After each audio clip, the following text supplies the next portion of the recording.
Hello and welcome to the Health Matters Lose Weight and Keep It Off Summit. I'm your host, Kimberly Payne, and my guest today is Rusty Nokes. Rusty is the founder of Christ Fit Fusion. He leads fitness boot camps, coaches personal clients, and spreads a message of Christ Fit through public speaking. He's also the author of the 31-day journal, Christ Fit Fusion, the fusion of spiritual and physical fitness. Rusty's why is because spiritually and physically we weather the storms of life and perform much better when the sun shines when we are spiritually and physically fit. In today's interview, How to Flow with the Yo-Yo Effect, Rusty shares how to get stronger to weather the storms of life and keep the ups and downs further apart. Welcome, Rusty. Hey, Kimberly. So, what do you mean by yo-yoing spiritually and physically? Well, we just discussed this a couple of nights ago at one of my boot camps, and I'm guilty of it, and I've not really met anyone that's not. We go through these patterns and these cycles, and even as an athlete, I sometimes will get into a pattern where I'll hit it every day, every other day, consistently and religiously, if you will. And then because of life, I'll find myself not getting into the gym, sometimes for a week, sometimes for two, and sometimes maybe even for 3 weeks. Doesn't mean I'm not staying fit and doing some other things, but my yo-yoing will happen on that physical scale, just like other people yo-yo with their diets. And spiritually speaking, I've ridden that roller coaster, and to some extent, I think that I always will. And it doesn't mean that I fall into sin and spend weeks and months going back to the vomit, as the Bible talks about the dogs doing. But, we have those seasons where we're really strong. And it just seems like when those temptations come along, we're able to just bat it out of the park like it's a softball. And then there's just times that we tend to and seem to struggle more than at other times. And so I've noticed in my life, the yo-yoing, what I was telling my clients the other night, it can be very discouraging when you're only doing it right, maybe 40 or 50% of the time, and you're doing it not so right 20, 30% of the time. Very discouraging feeling. But as you get stronger spiritually and physically, both sides of that coin, and you yo-yo, maybe you're doing it right 60% of the time and doing it poorly 40 or 50, and then you find yourself doing it right 80% of the time and maybe falling and doing it poorly, and you're back and forth from the 90s to the 80s eventually. So even when you yo-yo, you're not yo-yoing nearly as drastically, and ultimately you become more and more successful through being what I call Christ fit, spiritually and physically fit. So that's kind of what I mean about yo-yoing. I don't really mean that we're going to crash and burn consistently. We're just going to, it's almost like a stock market scale, up and down, up and down, up and down, up and down, but it consistently, hopefully, climbs upwardly. Does that make sense?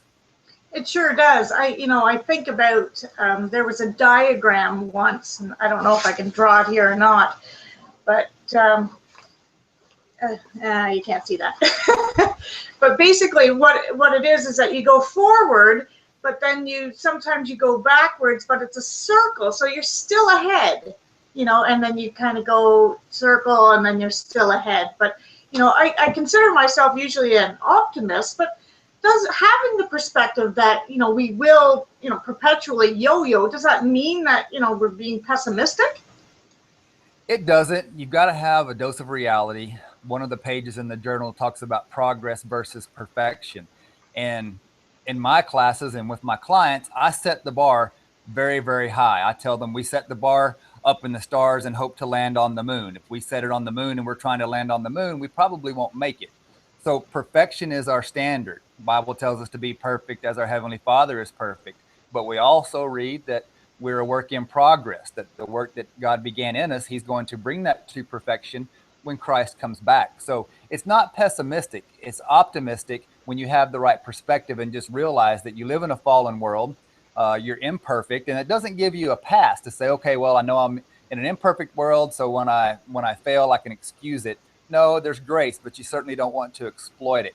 It's not pessimistic at all, though. It's just reality. We live in a real world. You and I struggled with the real world just a moment ago, getting this broadcast up. And so whether it's fitness or spiritual or at work or at home, we live in the real world, and it's a full contact sport. So it's not pessimistic at all. It's just reality, and we keep yo-yoing, but hopefully the goal is we make progress, and then instead of getting it right 50% of the time and falling, as we get stronger and progress, we're doing it right 90, 95, 98% of the time. And when we do fall, we're only still in the low 90s. So it's actually optimistic. It's just, hey, I'm a realist, and I try to not set people up for failure. I want them to succeed. But if we continue to get stronger, wouldn't that mean that we'll eventually stop going up and down? Yes, when Jesus comes back, that is when we get our perfect body, and we don't have the problems in this world. I just don't believe that we're ever going to get there while we're here. There's always going to be something that blindsides us. I use a lot of physical and sports analogies when I teach. When you're playing football, you can be the best athlete out there. You can be the fastest, the leanest, the strongest, and you can't avoid getting hit. The opposing team is going to hit you one way or the other. And so, yes, you want to continue to get stronger, and you will. But even at your very strongest, you've got to realize that you're only capable of so much until you have that perfected body. But that's the whole point of training here on this earth, is training for that next level. You want to be a good steward of your body and be as useful while you're here as you can be. And you obviously want to train your spirit as well, because this is kind of our testing ground for when we move on to that next phase of life and we're living in heaven with a brand new body and a brand new job. Now, does getting stronger physically, does that mean that you have to do strength training? Absolutely. You absolutely do. Some people don't like hearing that or want to hear it. And it doesn't mean that you've got to become a meathead. It doesn't mean you've got to live in the gym. It doesn't mean you have to become a bodybuilder, but you've got to strength train. And for some people, I've got some clients that are 50s and 60s, and even I've had 70s and 80s and 90s. For them, strength training can mean doing some push-ups. If they've never done push-ups, they're not going to be able to get down on the ground and do a push-up. But we can do them against a kitchen countertop, or we can do them against a wall. We can do some squats. You don't have to have weight on your shoulders, but even sometimes just using body weight and squatting a little bit, doing some lunges. You've got to get stronger. That's the only way that your body's going to get stronger, is by doing strength training. There's just no other way. I remember years ago reading a book that I really liked. It was called "Strong Women Stay Young," and it was how they were introducing weight and strength training to the elderly in an old age home, and it really made a significant difference in their quality of life and as they got older. So yeah, I like the idea of 70s, 80s, 90s. You can still do strength training. And you have to, because some of my clients in the past, I don't have them any longer. It was another state, but it was about getting stronger to avoid falling down, or if they fell down, being able to get back up. And so we had to do some strength training in some of the stabilizing muscles around the knees and the hips and the ankles. And so strength training doesn't have to mean you're going to the gym, but you absolutely have to do it. And especially as we age, the whole bone density, and it's about practical life stuff. It's about being able to carry your own groceries when you get older, and it's about being able to play with the grandkids and just all the fun stuff. I'm not trying to turn people into bodybuilders, but I certainly advocate and believe wholeheartedly that everyone in some form or fashion really needs to be doing some strength training. Oh, we're definitely on the same page that way. So what would you say are the best tips for getting spiritually and physically stronger? My whole philosophy, the principles that I based Christ Fit Fusion on, very simple. It's to eat a healthy spiritual and physical diet, and to exercise spiritually and physically, and just do them both consistently. If you're eating a healthy spiritual diet, if you're exercising spiritually, reading your Bible, praying, fasting if you feel called to fast about something, tithing, encouraging, just spending some time meditating on the things that God wants to speak to you about. If you're doing these spiritual exercises and fueling your spirit with healthy spiritual nutrition, you can't avoid getting spiritually stronger. And the same holds true with your body. If you're eating a healthy diet, putting good fuel, just like you do in a car, you wouldn't put, if you knew a fuel was lesser quality, or you're certainly not going to put water in your fuel tank. You're not going to pour Coke in your car, you're going to put gasoline, what it wants to operate on. So if you're putting healthy fuel into your body, and if you're moving your body and exercising your body and doing it consistently, that's key. And not just one of those things consistently, doing them both consistently, you can't avoid getting stronger. So I've hung my hat on that whole principle.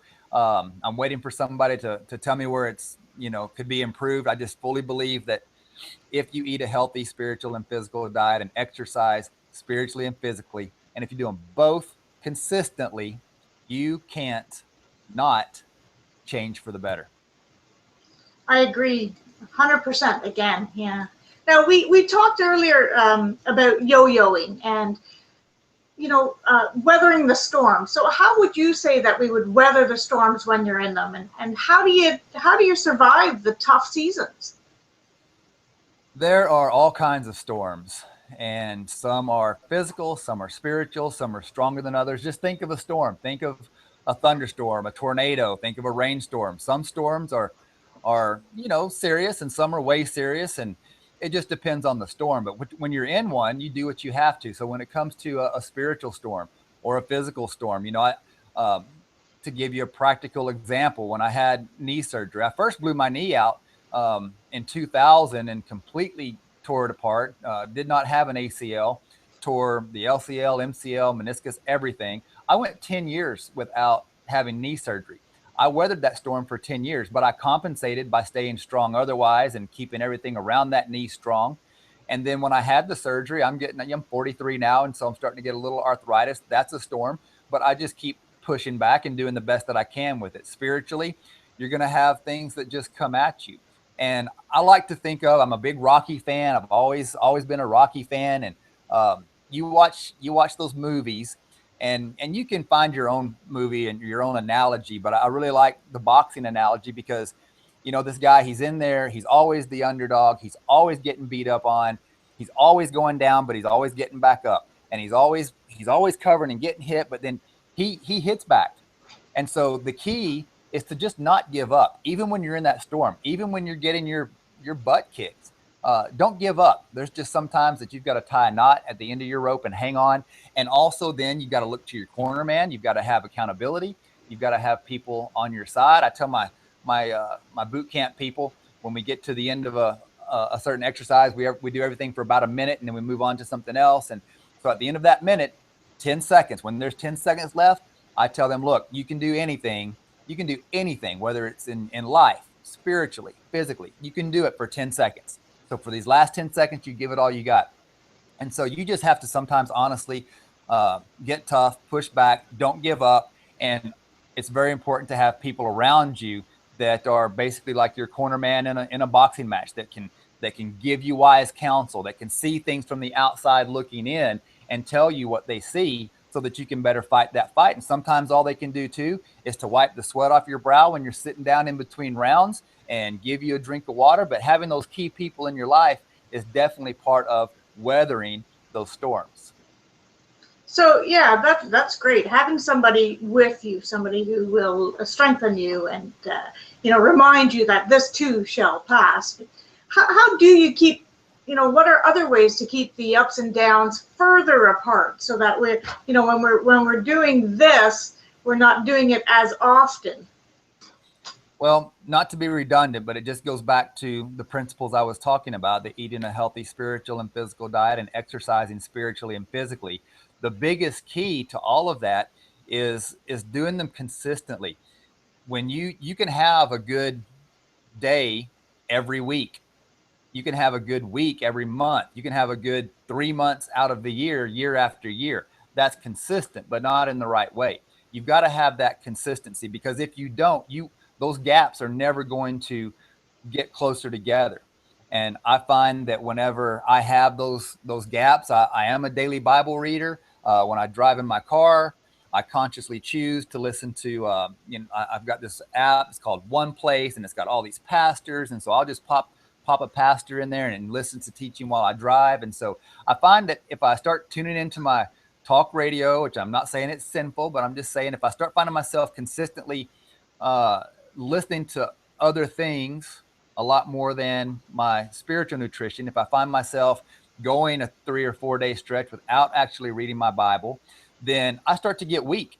And so my gaps can grow farther apart again. But when I'm consistent, and the same physically, when those gaps in the gym are getting further and further apart, I'm gonna yo-yo physically elsewhere.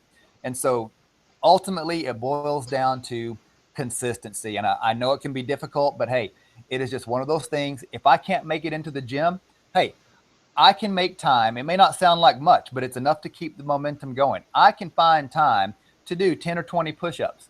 I can find time. I brush my teeth before I go to bed. I hope you do too. I can sit there and do squats while I'm brushing my teeth. If I've gotten through the whole day and haven't done any exercise, I will do squats while I brush my teeth. Just something to keep that momentum going. If I've gone through the whole day and haven't read my Bible, you know what? It's not even a story. I can flip open the book of Proverbs and just read a proverb or two and get some wisdom and get a word from the Lord. And so consistency, even if you miss and you're not doing your hour-long stretches, either spiritual or physical, you're not doing those hour-long workouts, hey, don't get defeated. Don't give up. Do something. Do something to keep that momentum going. And that's how those gaps, those yo-yoing gaps, get closer and closer together. Excellent advice. Now, tell us a little bit about your book, and tell us a little bit about why journaling is so important. All right. Well, the book is a 31-day journal. If you've got a copy of it, I'm sure you can show your readers. There it is. And what it is, it's a 31-day journal. Journaling is so important. I have used it in my training when I was an athlete competing in all different kinds of sports. I journaled all the time. Olympic athletes, any sports athlete, most of them journal. Coaches journal, trainers journal. People that journal are like 98 or 99, I forget which, but it's high 90s. They are that much more successful in reaching their goals than people that don't journal. When it comes to eating, even just on diet alone, it's been proven that people who write down what they eat, just writing it down, they lose more weight. They get healthier than the person who is on a quote diet, but doesn't write down what they eat. It helps with the consistency. It's a good, healthy habit. It is great personal accountability because, yeah, if you're going to cheat, if you're going to have that bowl of ice cream or whatever it is, chances are if you're going to write it down and be accountable to that, and especially if you're going to have someone, an accountability partner, where maybe y'all share your journals or you share what you're going through together, you're sharing it with your trainer, or just like I say, a training partner or accountability partner. When you're going to have that ice cream or whatever it is, the pizza, instead of having the 4 slices of pizza, you're probably going to have one and then have something else to go along with it because you know you're going to write that down. And so even by yourself, it is great personal accountability. Journaling absolutely works. And just Google it. You will find all kinds of wonderful statistics that are pro advocating journaling, whether it's diet, exercise, spiritual, you name it. I've just wrapped it all up into one. So you've got the daily read every day. There's always something kind of like what we're talking about, the spiritual and physical fitness. There's always analogies to help you kind of get what I'm talking about. And then there's a place to write down your spiritual exercise, spiritual diet, physical exercise, and physical diet. And it's not complicated. It's just an absolutely spectacular tool for people that want to achieve their goals. Journaling works. Well, that's fantastic. And I think I've mentioned this before, that we are on the exact same page. And I really believe that prayer and Bible study is to the spirit what exercise and healthy eating is to the body, and journaling, keeping track of that, being accountable to yourself or to others, to God, that is one way, the best way to be physically and spiritually fit. So I want to say thanks to Rusty Nokes for his expert advice, and thank you for joining us today. This interview has been brought to you by Health Matters, believing that prayer and Bible study are to the spirit what exercise and healthy eating are to the body. You can discover more about improving spiritual and physical health at my website, www.kimberlypayne.com. Blessings on your journey to health.